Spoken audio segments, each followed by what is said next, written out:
예수님이 이 땅에 처음 오셨을 때 세 종류의 사람이 있었습니다.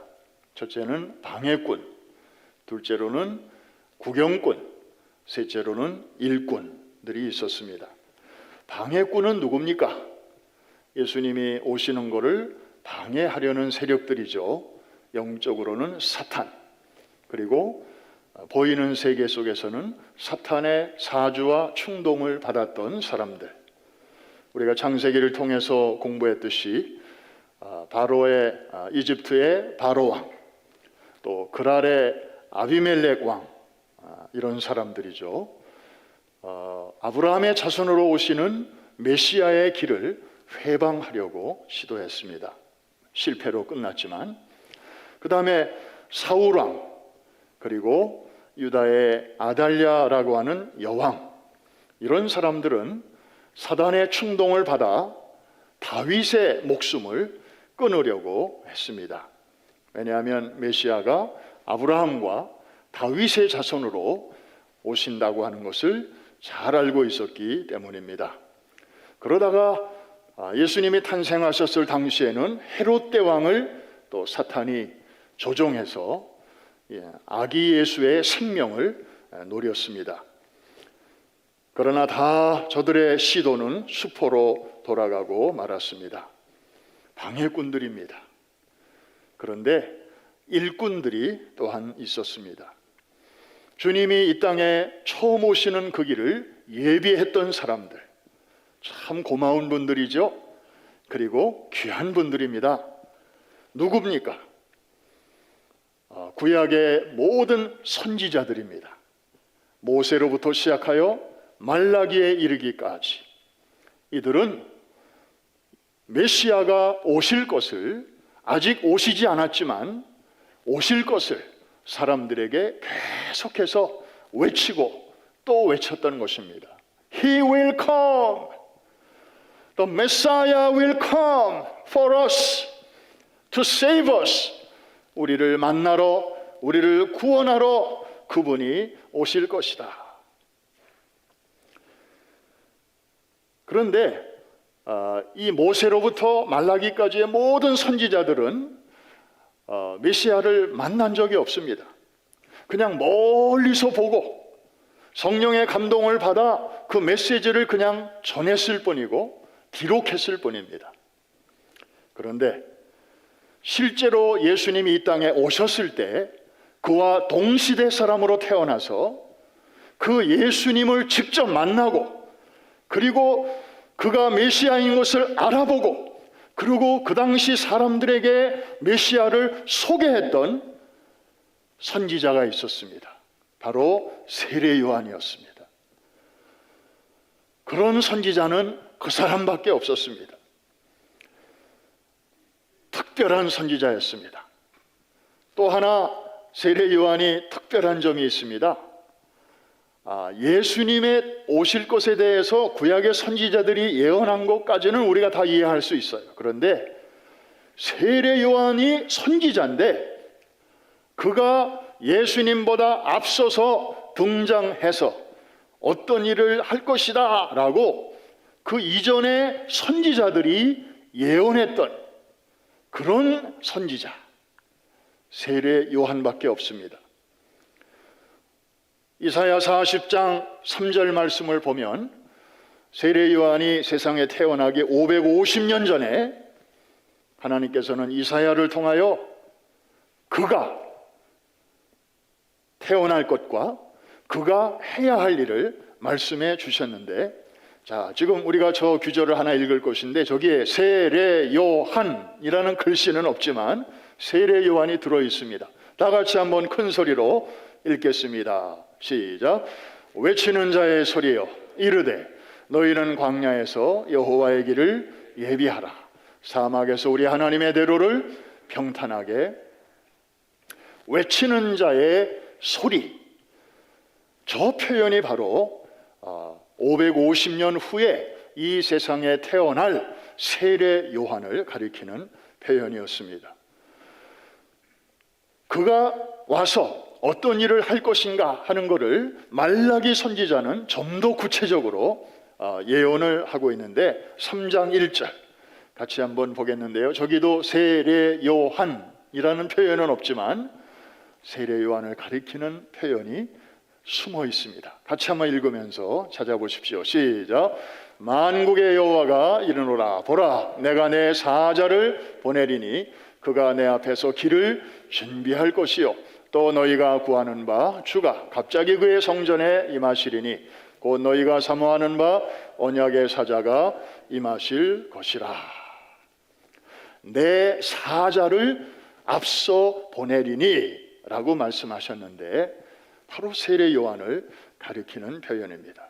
메시아의 앞서 메시아의 길을 준비하는 전령사가 보내어질 것이다 하는 거죠. 창세기 3장 15절 이래로 구약의 수많은 선지자들이 메시아가 오실 것을 멀리서 보고 예언하였지만 이들은 그 메시아가 오실 것을 그냥 멀리서 보고 기뻐하다가 세상을 떠났습니다. 그런데 세례 요한은 아까 말씀드린 것처럼 예수님보다 6개월 먼저 세상에 태어나시고 같은 시대의 공기를 마시면서 그리고 메시아를 딱 보는 순간 세상 죄를 지고 가는 하나님의 어린 양이로다 대번에 알아보고 그리고 사람들에게 회개의 세례를 받게 하면서 그 메시아를 맞이할 수 있는 그 길을 예비했던 것입니다. 그래서 예수님은 세례 요한을 가리켜서 여자가 낳은 자 중에 가장 위대한 사람이라고 칭찬을 하셨던 것입니다. 자, 여기까지. 그런 의미에서 세례 요한은 구약의 마지막 선지자로서 초림하시는 메시아가 오시는 길을 잘 준비했던, 그의 오시는 그 첩경을 평탄케 했던 귀한 일꾼이었습니다. 자, 이제 오늘 본론으로 들어갑니다. 자, 이제부터가 중요합니다. 잘 따라오시면 아멘 하십시다. 다시 오실 주님에 대해서도 세 종류의 사람들이 있습니다. 지금 이 지구상에 80억이 넘는 사람들이 살고 있는데 결국 세 부류로 나눌 수 있다 이 말입니다. 첫째로는 방해꾼이 있습니다. 주님이 다시 오신다는 걸 나보고 믿으라고? 지금 세상이 어떤 세상인데 지금 그런 신화 같은 소설 같은 이야기를 어떻게 이런 시대에 할 수 있나 하면서 자기가 믿지 않을 뿐만 아니라 오히려 믿는 사람들을 조롱하는 그런 사람들이 있습니다. 베드로후서 3장 3절로 4절 우리 같이 한번 읽겠는데 이것은 지금으로부터 2000년 전에 이미 이 마지막 때가 되면 이런 사람들이 많이 일어나게 될 것을 내다보고 하신 말씀입니다. 다 같이 시작. 먼저 이것을 알지니 말세에 조롱하는 자들이 와서 자기의 정욕을 따라 행하며 조롱하여 이르되 주께서 강림하신다는 약속이 어디 있느냐? 조상들이 잔 후로부터 만물이 처음 창조될 때와 같이 그냥 있는 거 아니냐? 야, 생각을 해봐. 2000년 전에 예수가 부활 승천했다며? 그래서 그 시대 사람들은 자기들 때에 예수가 재림할 줄로 알았다면서, 그리고 맨날 하늘을 보고 준비하며 살았다면서. 그런데 2000년이 지난 지금 뭐가 달라졌냐? 그때 세상이나 지금 세상이나 똑같지 않냐? 그 헛수고 할 필요가 뭐가 있냐? 그러면서 조롱하는 사람들이 많은 것입니다. 방해꾼들입니다. 그런가 하면 또 일꾼들이 있습니다. 이런 시대 속에 섞여 살면서도 다시 오실 주님을 기억하고 그리고 자기가 할 수 있는 범위 안에서 주님의 다시 오시는 그 길을 준비하고 예비하는 그런 사람들이죠. 여러분, 지금 살고 계시는 분과 결혼하기 전에 여러분들 연애하던 시절 한번 잠깐 되돌아가 보시죠. 데이트할 때 여러분들 얼마나 마음이 설레셨습니까? 약속 장소와 약속 시간이 있는데 여러분이 미리 가서 이렇게 기다리면 얼마나 시계를 많이 보셨습니까? 그리고 그때는 다방들이 많았잖아요. 다방. 그럼 시계 보면서 또 저 다방 문을 바라보면서 언제쯤 내 님이 짠하고 나타날까? 그 기다리는 시간에 그 설레임 얼마나 행복합니까? 아직 나타나지 않아도 기다림 자체가 행복이었어요. 벌써 다 잊으셨나요? 정말 그 시절. 그리고 뭐 바깥에 공원에서 만나기로 했다. 그러면 여러분이 먼저 도착했다. 그러면 조금 있으면 이제 내 사랑하는 짝이 요 옆에 앉을 텐데 거기에 뭐 낙엽이 있다든지 먼지가 있다든지 물기가 있다든지 그러면 여러분 가만히 있겠어요? 휴지나 손수건을 꺼내가지고 그 자리를 또 다 이렇게 닦아주잖아요. 이해가 되시는 분들만 아멘. 그런데 추운 겨울이에요.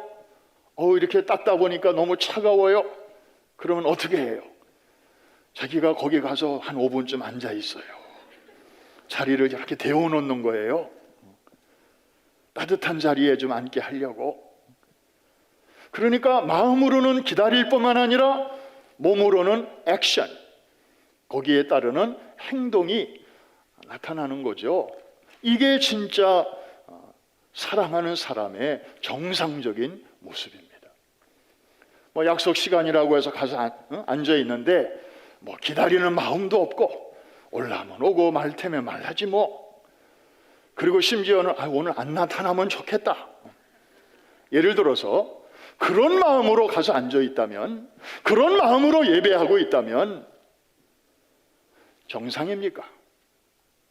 그러면서도 말로는 사랑한다 그러고 문자는 계속 I love you, 오늘 밤에 내 꿈 꿔.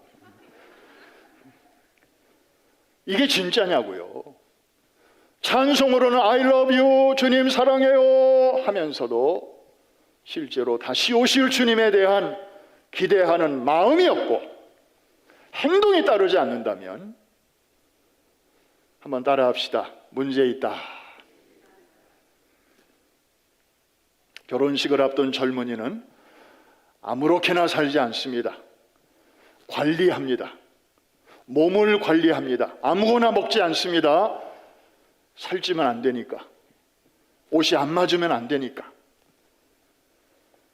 준비하는 것입니다. 그리고 자기 주변도 정리합니다. 옛날에 한때 사귀었던 엑스 프렌드가 야, 너 결혼한다면서? 그러면 결혼하면 못 만나니까 우리 기념으로 1박 2일 여행 갔다 오자. 안 갑니다. 주변을 정리합니다. 왜? 그날 결혼하는 날, 그날을 위해서, 정말 그날을 내 인생의 최고의 날로 만들기 위해서 신랑 앞에, 신부 앞에 부끄러움 없이 당당하게 그 여자만의 남자로서, 그 남자만의 여자로서 서기 위해서입니다. 마찬가지입니다. 이제 다시 오실 주님을 기다리는 우리 성도들은 정결한 삶과 옳은 행실로 어린 양의 혼인잔치를 준비해야 될 줄로 믿습니다. 마치 이도령을 기다리는 춘향이처럼 아직 이도령은 눈에 나타나지 않지만 그가 떠나면서 한 약속을 마음에 잘 간직하고 있기 때문에, 그리고 반드시 그 약속을 지킬 것을 믿고 있기 때문에 이도령은 눈앞에 없고 그 대신 변사또가 눈앞에 있습니다.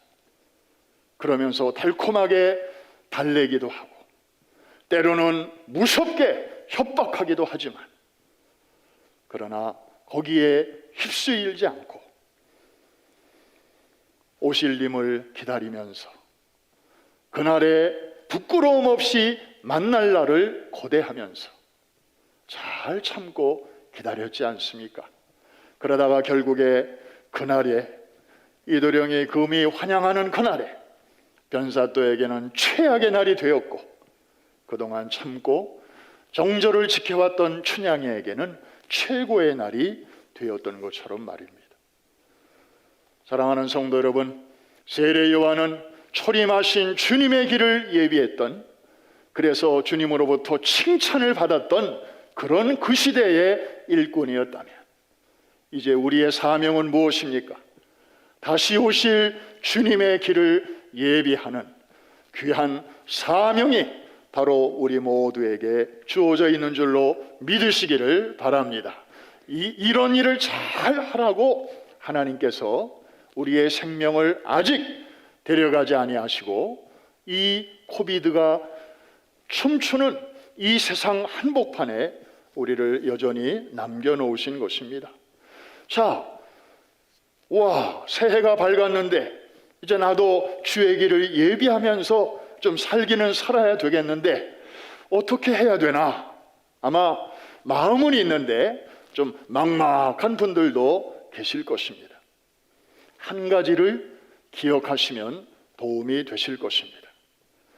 내가 주님을 위해서 뭔가를 해야 하겠다, 이런 의무감에 앞서서 주님이 먼저 나를 위하여 행하신 일이 무엇인가를 생각해 보라는 것입니다.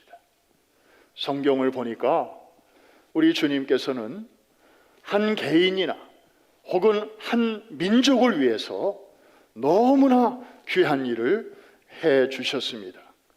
다시 말하면 본인 자신이 앞서 가시면서 우리가 가는 길을 다 이렇게 열어주시고 준비해 주셨다는 사실입니다. 성경을 펼치면 곳곳에 그런 주님의 발자국이 이렇게 보이는 것을 여러분들이 발견하실 수 있습니다. 우리 성경 몇 구절만 한번 찾아볼까요? 출애굽기 23장 20절 말씀. 노란색으로 강조한 부분, 하나님께서 여러분을 위하여 하시는 일을 강조한 것입니다. 다 같이 시작. 내가 사자를 내 앞서 보내어 길에서 너를 보호하여 너를 내가 예비한 곳에 이르게 하나니. 주님은 어디 계십니까? 여러분이 어떤 길을 갈 때 주님은 어디에 계십니까? 한 발 앞서 가십니다. 그래서 길이 없는 곳에 여러분들이 가야 할 길을 만들어 주셨습니다. 여러분이 지난 한 해 동안에 2021년 얼마나 힘들었습니까? 그런데 그때 어떻게 해서 우리가 지금 이렇게 새해까지 오게 되었는지 한번 잘 생각해 보십시오. 물론 여러분의 힘으로 헤쳐나가는 그런 일들도 있었을 것입니다. 그러나 우리가 알지 못하는 사이에 감당치 못할 많은 위험과 난관이 있었지만, 그럴 때마다 하나님께서 우리 자신 위에서 또 우리 교회가 가는 길 앞에 정말 앞서 가셨습니다. 저는 이번에 파나마 갔다 온 그 여행만 생각해도, 정말 지금 생각해도 너무너무 신기합니다. 요즘 같은 때 파나마 여행 갈 수 있겠습니까? 그런데 하나님께서 기가 막히게 이렇게 상황이 악화되기 직전에 하나님께서 다 길을 열어주셨고, 이해가 되시면 아멘. 정말 요즘같이 이렇게 변종이 퍼지는 그런 시기에는 꿈도 꿀 수 없는 그런 일을 불과 한 달 전에, 불과 얼마 전에 하나님께서 그렇게 길을 열어주셨습니다. 저는 지금도 그 생각만 하면 정말 우와, 하나님 정말 대단하십니다. 하나님 정말 멋져요 하는 감탄사가 절로 나오는데, 여러분은 어떻습니까? 할렐루야. 이야, 정말 앞서 가시는구나. 길을 열어주시는구나. 우리 성경 한번 또 찾아봅니다. 신명기 1장 30절. 그냥 앞서만 가시는 분이 아니에요. 가시면서 뭘 하셔요? 우리를 위해서. 다 같이 시작. 너희보다 먼저 가시는 너희의 하나님 여호와께서 애굽에서 너희를 위하여 너희 목전에서 모든 일을 행하신 것 같이 이제도 너희를 위하여 어떻게 하실 것이며 싸우실 것이며. 신명기 1장 33절 한 절 떠봅니다. 시작. 그는 너희보다 먼저 그 길을 가시며 장막 칠 곳을 찾으시고 밤에는 불로 낮에는 구름으로 너희가 갈 길을 지시하신 자이시니라. 여러분, 우리 아버지 하나님은 이런 분이십니다. 믿어주시면 아멘 하십시다. 작년에도 그리 하셨고 금년에도 그리 하실 줄로 믿으시면 아멘 하십시다. 하나님은 이렇게 때로는 직접 그 일을 하시기도 하시지만 때로는 사람을 앞서 보내셔서 당신의 일을 전개해 나가시기도 하십니다. 한 구절만 보겠습니다. 시편 105편 17절 요셉 이야기가 나옵니다. 우리 요셉 그러면 이제 얼마나 친근한지 몰라요. 작년 말까지 우리가 요셉 많이 이렇게 공부했잖아요. 우리 같이 한번 읽겠습니다. 시작. 그가 한 사람을 앞서 보내셨으며 요셉이 종으로 팔렸도다. 여러분, 위에 줄은 읽지 않고 아랫줄만 읽으면 세상에 이런 슬픈 이야기가 또 없습니다. 이런 비참한 인생이 또 없습니다. 17세 소년의 나이에, 한창 꿈 많은 청소년의 나이에, 그것도 다른 사람이 아니라 형제들로부터 팔려가지고 외국에 종으로 팔려갔다. 세상에 이런 기구한 인생이 어디 있습니까? 이게 무슨 축복입니까? 그런데 그 위에 줄을 보니까 아하, 이것이 하나님의 고차원적인 히든 커리큘럼에 따른 것이었구나. 저는 바둑에 대해서 문외한이에요. 그런데 바둑 두는 분들 보면 그냥 아직 판에 별로 바둑알도 별로 없는데 저 광야같이 그냥 휑한 곳에다가 돌 하나를 딱 이렇게 놔요. 그럼 저는 아무리 봐도 왜 저 사람이 저기다가 돌을 놓는지 이해가 안 가요. 그런데 바둑을 아는 분들은 벌써 몇 수 앞을 내다보고 거기다가 그 돌을 놓는 거죠. 그럼 나중에서야 막 치열한 흑백의 전투가 막 진행되다가 나중에 보면 저분이 왜 그 초기에 저 돌을 저기다 놨는지 이제가 이해가 가는 거예요.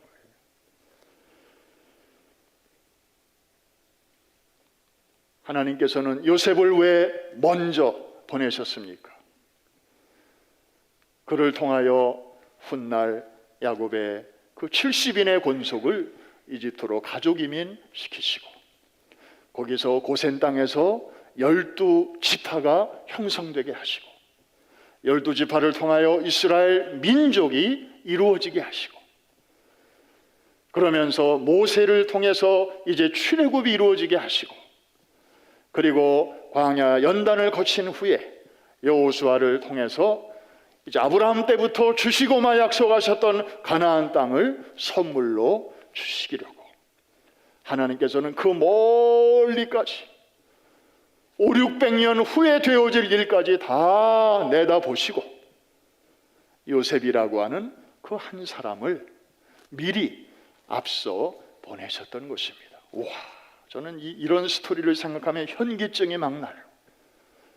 이런 신묘막측한 하나님의 깊은 생각을 우리가 어찌 다 헤아려 알 수 있겠습니까? 그러나 지나고 보면 하나님께서 그래서 그렇게 하셨구나.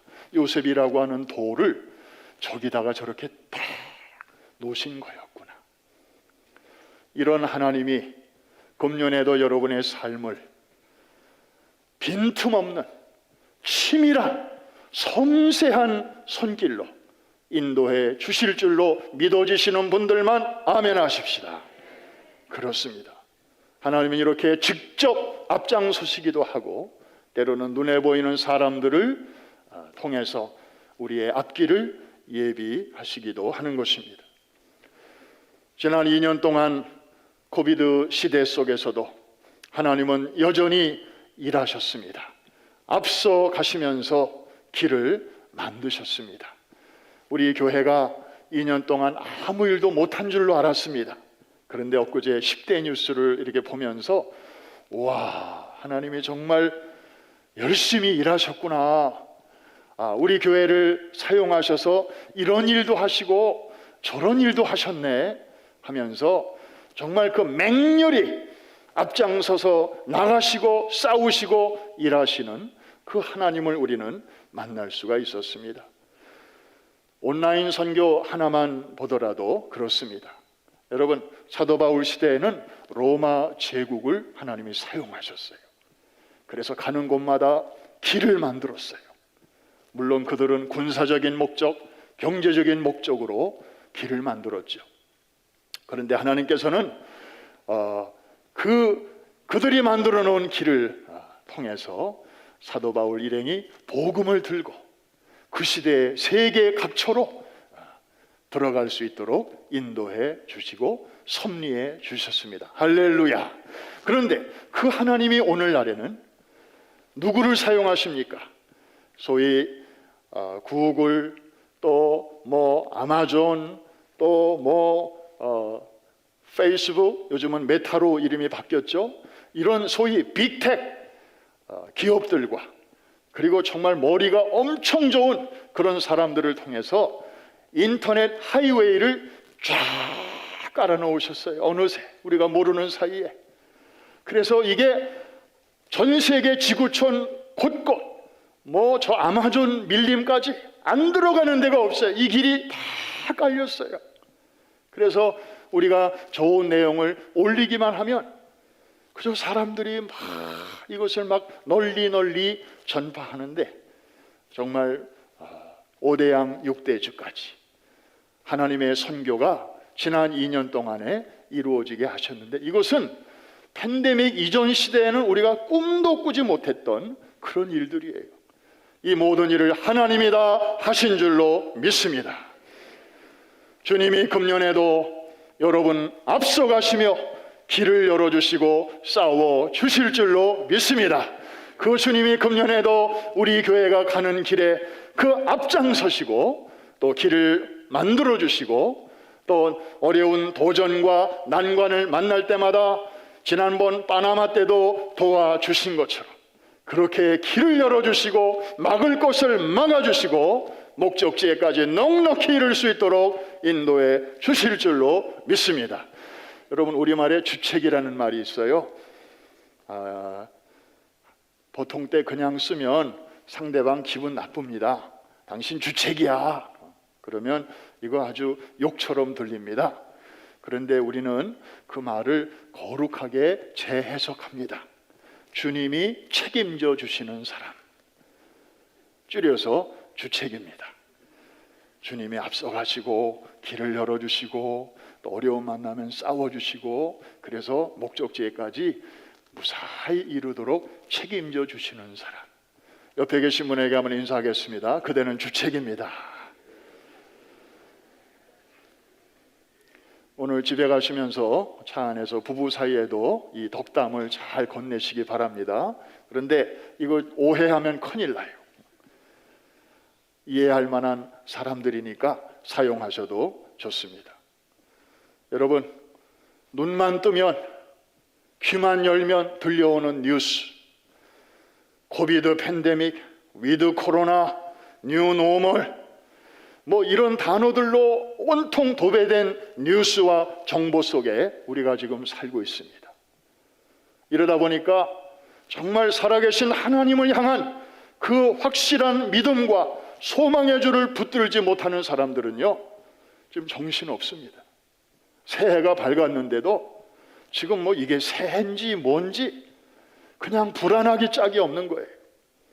여러분, 이런 때일수록 하나님의 자녀들은 정신줄을 똑바로 잡아야 될 줄로 믿습니다. 금년이 호랑이 해 아닙니까? 여러분, 사자나 호랑이를 백수의 제왕이라고 합니다. 왜 그런 명칭이 붙었을까요? 얘네들은 동물원에 가서 가만히 이렇게 보면 그 얼굴 주변에 날파리들이 얼마나 많이 왱왱왱왱 거리는지 몰라요. 그런데 얘네들은 시시하게 날파리와 싸우지 않습니다. 저리 가, 저리 가, 저리 가, 저리 가. 아이, 못 살겠네. 이러면서 시간 보내지 않습니다. 얘네들은 날파리들이 그러거나 말거나 정면을 딱 주시합니다. 목표를 주목합니다. 의연하게 대처합니다. 그래서 백수의 제왕의 면모를 유지하는 것입니다. 사랑하는 성도 여러분, 지금 우리가 살고 있는 시대는 성부의 시대, 성자의 시대를 지나 이제 어느덧 성령의 시대입니다. 그나마 성령의 시대는 2000년 전 사도행전 2장 오순절 성령 강림 사건을 시작으로 이미 시작이 되었고, 지금으로부터 약 120년 전에 아주사 부흥운동, 그리고 비슷한 시기에 영국의 웨일즈, 호주의 부흥운동, 인디아 카시아 지방의 부흥운동, 그리고 원산의 부흥운동, 그리고 평양의 장대현 교회의 부흥운동에 이르기까지 전 세계 곳곳에서 동시다발적으로 7지역 이상에서 놀라운 성령의 역사가 늦은 비의 역사로 일어나면서 정말 추수가 가까웠음을 하나님은 우리에게 이미 보여주셨는데, 영적인 추수는 예수의 재림을 말하는 것입니다. 정말 때가 가까웠음을 이미 120년 전에 하나님께서는 늦은 비를 통해서 우리에게 알려주셨습니다. 첫 번째 늦은 비가 이미 그때 온 것입니다. 앞으로 하나님께서 또 다른 늦은 비를 언제, 그리고 몇 번이나 더 우리에게 주실는지는 아무도 모르지만, 정말 지금이야말로 우리가 성령의 시대를 맞이해서 성령 충만함을 사모해야 할 때인 줄로 믿습니다. 지금 이런 시대가 되었는데도 우리가 정신줄 놓고 엉뚱한데 신앙의 초점을 맞추고 있다면, 우리는 이 다음에 구약시대의 성도들을 만나면, 그리고 신약시대의 그 성도들을 만나면 우리는 부끄러워서 쥐구멍을 찾아야 할 것입니다. 여보시오! 우리는 구약시대를 살면서 당신들의 시대를 얼마나 부러워했는지 몰라요. 우리 때는 성령님이 왔다가도 떠나시기도 했어요. 당신들 때처럼 그렇게 성령님이 왕성하게 일하시지 않았어요. 그런데도 우리는 그 시대에 하나님의 사람으로 열심히 일했어요. 그런데 당신들은 어떻게 살았습니까? 그 좋은 시대에 태어나서 성령님이 한 번 오시면 끝까지 떠나시지 않는 그런 은혜의 시대를 살면서도 도대체 무슨 생각을 하면서 살았습니까? 무슨 생각을 하면서 신앙생활을 했습니까?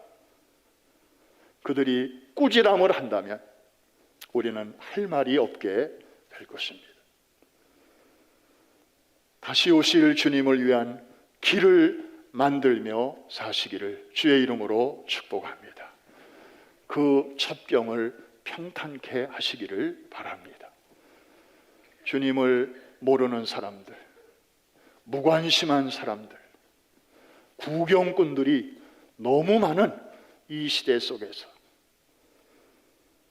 다시 오실 주님을 소개하고, 특별히 어른들에 비해서 아직 때가 덜 묻은 우리 어린이들과 청소년들에게 다른 것들이 그 마음을 정복하고 지배하기 전에 우리가 예수 그리스도의 피 묻은 복음을 우리 아이들부터 확실하게 체험적인 신앙을 갖도록 하고, 그리고 이제 그 아이들이 세계적인 꿈을 품고 자기 또래의 아이들에게 복음을 전하고, 그래서 세계 선교를 우리의 다음 세대들을 통해서 마무리하도록 하는 에셀나무 프로젝트와 414 윈도우의 그 꿈을 우리가 잘 간직하면서 캄보디아에도 에셀나무 그늘을 만들어주고, 탄자니아에도 만들어주고,